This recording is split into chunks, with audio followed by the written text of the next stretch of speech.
Well, it appears the Moonshiners are certainly making their contribution to keeping our traditional Newfoundland music alive. Well, next week on Land and Sea, Red Sharon goes high into the Torngat Mountains, where they're studying the only black bears in the world living above the tree line.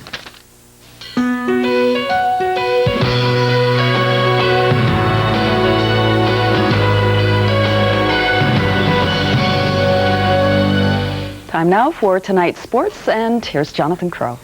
Thanks, Debbie. Hi, everybody. There's a hockey series going on in central Newfoundland, and it's raising emotion to a fever pitch. The Lassie Jets and Badger Bombers are locked in mortal combat in the Central Beothic League semifinals.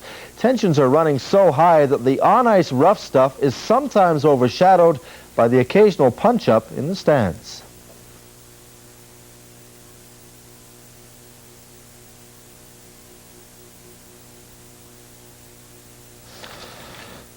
And we're back for some reason. Manitoba sits atop the standings after 6 rounds of the Labatt Brier. The Manitobans moved to 3-0 today with a win over the Territories. Northern Ontario and Ontario are tied for second at 4-1.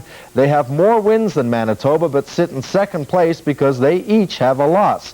Newfoundland, meanwhile, had a tough time. Gary Oak and his Corner Brook Recplex foursome began their day with a 10-7 loss to Quebec. With the loss, Oak and company fall to 1-2. Newfoundland's next opponent is Alberta, and they'll take the ice at about 9 o'clock Island time. And now I'm told we have that item for you. A look at the semifinals between the Lassie Jets and the Badger Bombers in the Central Beothic Senior League. Here we go.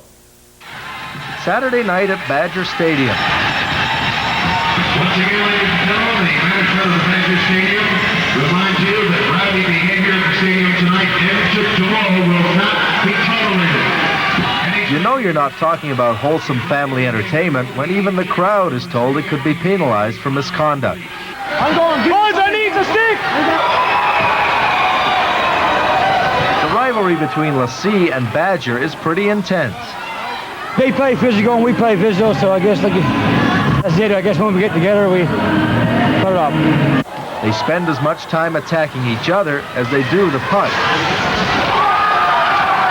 This is war.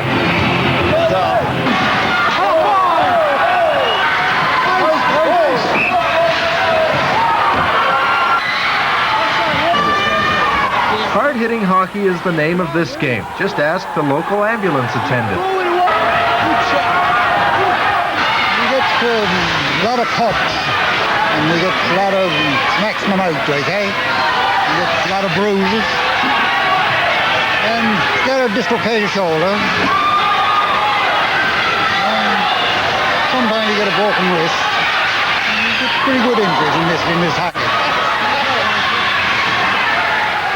And the fans eat it up. Oh, I just like the game of hockey, but the rough stuff comes with it.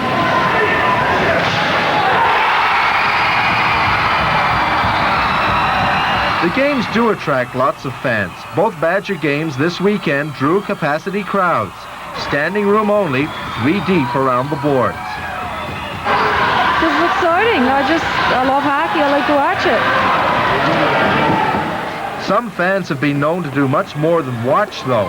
The Badger Town Council asked that Lassie not send down too many people to these games in hopes there wouldn't be any fighting in the stands. Last weekend, things got a bit out of hand and fists flew. Fans are disadvantaged to their players. But the weekend's games were relatively sedate affairs. There were lots of penalties on the ice, but no one in the stands was charged.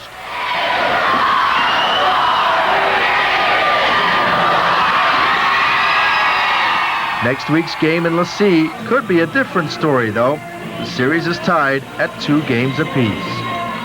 Plenty of fireworks there. Well, we'll go back to curling now, and it's been a long time since Newfoundland last won a Brier. 17 years to be exact. Back in 1976, the Jack McDuff rink of St. John's took on the best in Canada and beat them in Regina. The McDuff foursome retired after that, never to curl again. Well, not quite. This past weekend there was a reunion. It happened at the 20th Invitational Stag Spiel in Stephenville. Our Terry LeDrew was there, and she files this report.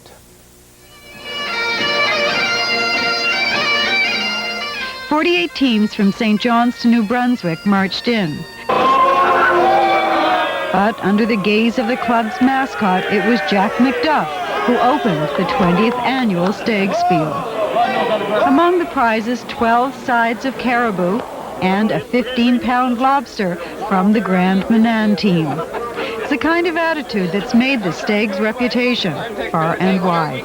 So I heard that this bonspiel gives away a caribou, and I figured this would be a much easier way to get it than going out in the bush and shooting one. Are you curling in this bonspiel? Just as little as possible. I'm here to drink. There's a lot of that at the Steg. A lot of eating. They're starved to death, boys.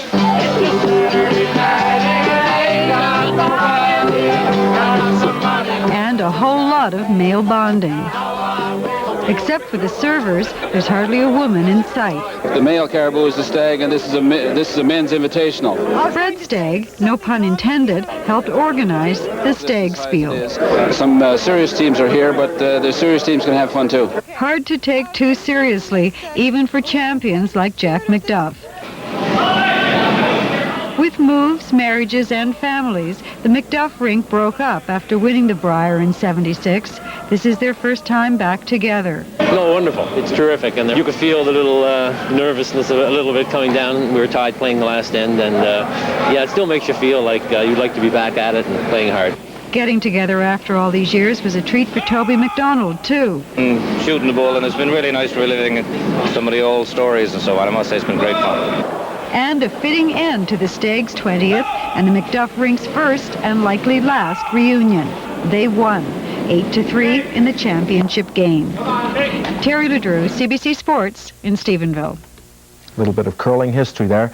Minnesota North Stars owner Norm Green met with his team today and told players that negotiations to move the franchise to Dallas are continuing. Green says he's lost about $15 million since he bought the team back in 1990. He wants to move the team because of low ticket prices, rising player salaries, and lack of community support. And that's sports. Back to Debbie and Glenn. Well, you got one right, Jonathan. Thank you. Well, not to be outdone by Jonathan, tonight Snook has his own look at the world of jocks. How you getting on? Boy, listen, I'm a little perturbed about what's going on with jocks these days, right? I mean, it used to be right simple. You were a jock, you played whatever game it was you were at, had a bit of fun, a couple of laughs, anybody watching got right into it, somebody won, you had a couple of beers, and everybody went home, right? Right on. But things aren't like that no more, boy. Gone right complicated. All kinds of weird, wacko stuff tacked onto it, controversy clouding their concentration. It's getting kind of tough to spectate, right? Like poor old Ben boy, going to keep me mouth shut and run fast, he said one time. Well, he kept a fairly good clip on him, but apparently he went and cracked his lips just wide enough to get in one of them little yellow pills, or whatever color they are, you know. Yeah, got to hang up the old jock strap, just like that. Too bad, boy. Kind of don't make you feel too good. Almost like finding out your father is a shoplifter, or Clyde could actually be wrong about something, right? Real shock to the old system. Of course, Ben's not done racing, you know, no boy. I heard he got a good crack at getting into the Kentucky Derby. How many times you been caught, Ben? And then there's this curling racket, right? Hurry, hurry, hard, hurry, hard. What the hell is all that about? Curling do something to your ears or what? Or does getting your rocks off a couple hundred times an hour muck up your mind? Limit your vocabulary. Pretty fried stuff, that is. Then there's these fellas call themselves hunters, even though they're sitting up in a tree with a big gun waiting for a bear to come along with his mini dump to get started below. Yes, boy. Why don't you put the bear bait in the bird feeder so you don't have to leave the house? Crack him through the kitchen window. And of course, hockey's all shagged up. Got a team in St. John's moves more often than Doug Atkinson. All on account of somebody wanting someone to pick up someone else's garbage. Sure, the Toronto Leafs aren't even in the basement now. See, that can't be right. And of course, going to something like a baseball game costs you a week's pay because everybody playing got to make a couple of $billion bucks. Wicked boy. See, me buddy Dougie, who is a genius, figured it out for me, right? He says the problem with sports is us. That's right. It's our fault. And I'll tell you why. We keep watching. No matter what the jocks gets up to, everybody keeps showing up. Just like a bad habit. We show up, they rake it in, no problem. But I suppose there's a cure in there. Shut it off. Turn it off. Don't buy a ticket, flick the channel. Take up painting. Yeah. Well, it's a good thing there's at least one good sport left. One that jocks like me and Dougie find very good for the old sound mind, sound body routine. See, a couple of times a week, we meet in Dougie's basement for a pre-game workout. You know, kind of toning up, keeping the limbs limber, tendons taut, that kind of thing. And then when we're all nice and warmed up and sweaty, we know we're ready for some real athletic competition. So we goes down, sir, to take 'em on. Yeah. Ton, Double taps, bullseye, right on. Check it out, Ben. No drug testing. Thank God. Right on. Snook is written and performed by Pete Soucy. Time for our weatherman to get in here and give us a brief summary of the weather. And Bill Kelly of Land and Sea is hoping you got good weather coming. Yeah, I saw that, you know, and Bill, I'm hurt. I'm really hurt, you know. I mean, he was out in that storm for all of 30 seconds. I'm out in that weather night after night after night while he's being invited into people's homes for tea and toast. He's just jealous because I'm getting all those mitts and socks. That's the problem. Anyway, I'll give you some weather you may like, Bill.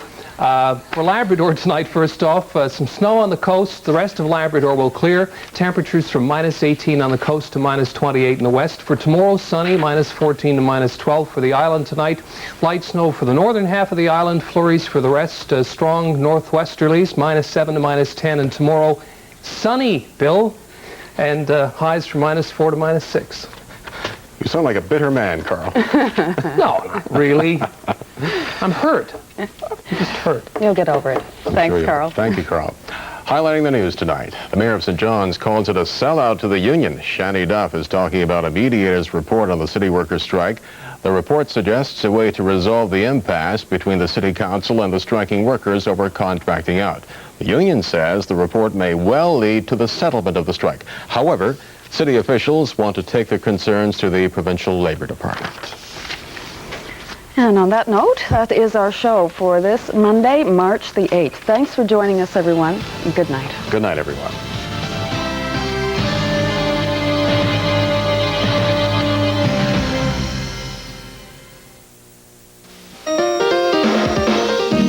Businesses in St. John's are closing in record numbers, and that's causing a financial crisis for the city. Peter Gullich will have a report. Commentator Martha Muzechka looks at the prospect of Kim Campbell winning the Tory leadership and what that might mean for women in this province. And I'll speak with a Newfoundlander in the Canadian Armed Forces who took an unexpected dip in the Gulf of Mexico with his buddies in a helicopter. Tomorrow on the Tuesday Morning Show on CBC Radio. Tonight, change of heart. Canada's foreign aid may be heading in new directions, from Africa to Eastern Europe. But are we turning our backs on the real problems? Shifting priorities. Tonight on CBC Primetime News. Asthma isn't child's play. Please give and help find a cure. It's pretty thick up here. Happiness is just a breath away. Tune in to The Morning Show on CBC Radio, 990.